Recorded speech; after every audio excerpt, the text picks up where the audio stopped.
Good, fun to watch. Very, very, very interesting this season. But who would have thought it would have been the 1 seed and the 8 seed in the East that would be providing the most entertainment so far? I mean, that would have been the last series that I guessed would have went 7 in round 1. I would have guessed every other one.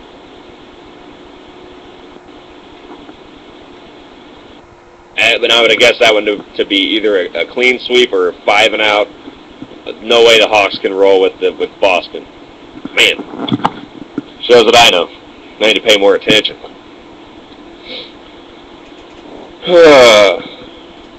Where to go now? So I got about 35 minutes of terrific, exhilarating show left. I hope you guys are having fun. I'm having a good time. Athletic Supporters, DisasterRadio.net.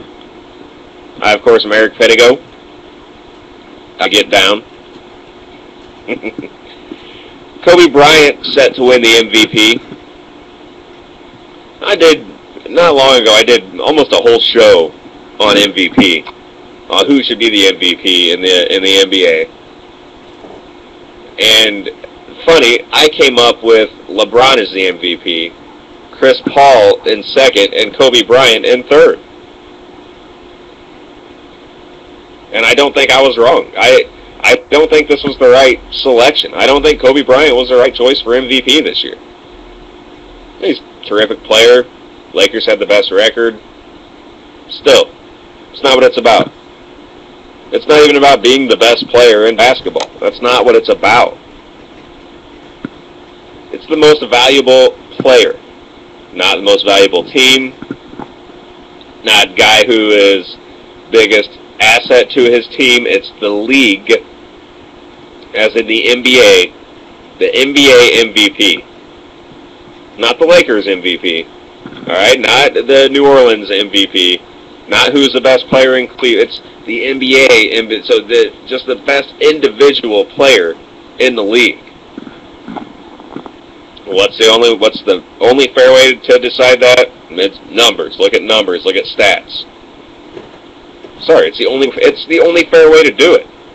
You can't say, well, he led the Lakers to the best. Listen, if Michael Redd for the Bucks would have averaged 50 points a game, 10 rebounds, and 7 assists, but the Bucks still had the record that they ended up having, which was not good, by the way.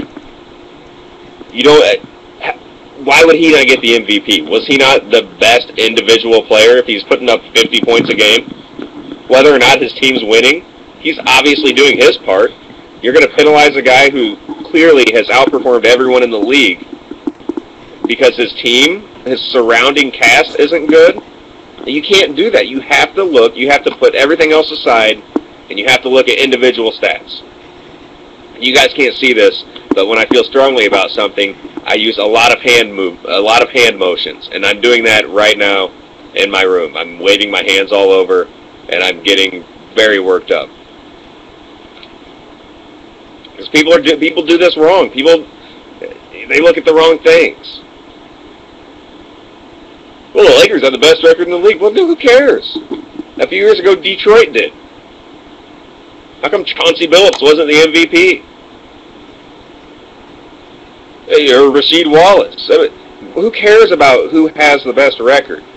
You have to look at stats. And to be quite honest with you, this past season, in the league, no one filled up the stat sheet like LeBron James. No one.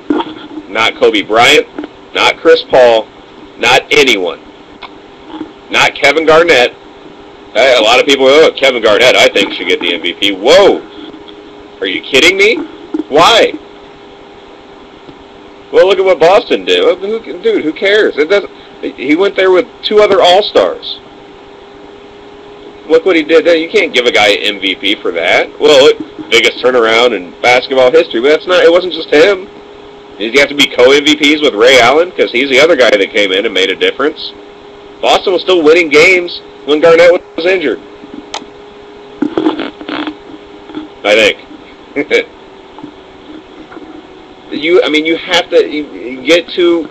You start trying to outthink, well, you have to look at it. What would happen if you took him off the team? Why would you do that? Why would you take him off the team? And if you did, then you're going to have that money to bring in another all-star. So your team's probably still going to be just about as good. So you can't, I mean, that doesn't make sense. Well, imagine what that team would be doing without him. Well, without him, they would bring in a different all-star with that money that they were spending on him. That doesn't even make sense. Can't make that argument. Stats alone.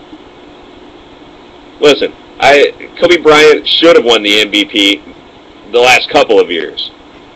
He was filling out the stat sheet more than anyone, and they were giving it to people like Steve Nash. You know, a terrific player in his own right, did not deserve the MVP. Kobe did. So in the sense that Kobe's already been snubbed for at least 2 MVPs that he should have gotten, I'm happy that he finally gets one, because he deserves it. But he didn't deserve it this season. He just didn't. LeBron James was a better individual player. At least he built up the stat sheet more. You know what? I don't understand when all this other criteria started being added to the mix of who gets to be an MVP. It's like I said before, Michael Jordan was an MVP with the Bulls, yet if you take him off the team, the Bulls are still a playoff-bound team. You know how I know?